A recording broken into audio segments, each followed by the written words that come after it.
11वीं एनटीपीसी में पूछा गया, ठीक है ना।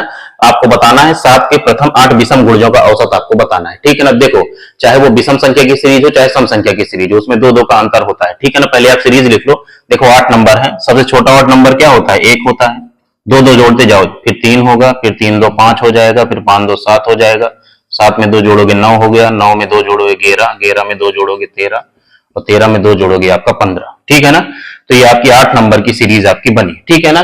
इसी को 7 की सीरीज बनाना है तो इसी को आप सीरीज को आप 7 से गुणा कर दीजिए तो ये 7 की सीरीज बन जाएगी, ठीक है ना। अब देखो कोई भी सीरीज आपके पास ऐसी है जिसमें संख्याओं के बीच का अंतर आपका सेम है, जैसे यहाँ पे क्या है, दो दो का अंतर है, तो उनमें जो एवरेज निकालने का तरीका है वो देखो आपका क्या है कि फर्स्ट टर्म प्लस में लास्ट टर्म डिवाइड बाय 2 आपको कर देना है, ठीक है ना।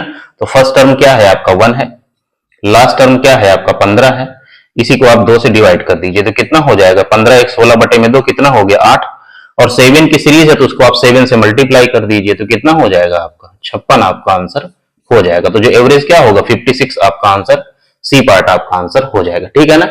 आपको हमेशा याद रखना है कि जिस भी सीरीज में संख्याओं के बीच का अंतर आपका सेम हो तो कभी भी एवरेज निकालना हो तो फर्स्ट टर्म प्लस में लास्ट टर्म डिवाइड बाय 2 करके आपको निकाल देना है, ठीक है।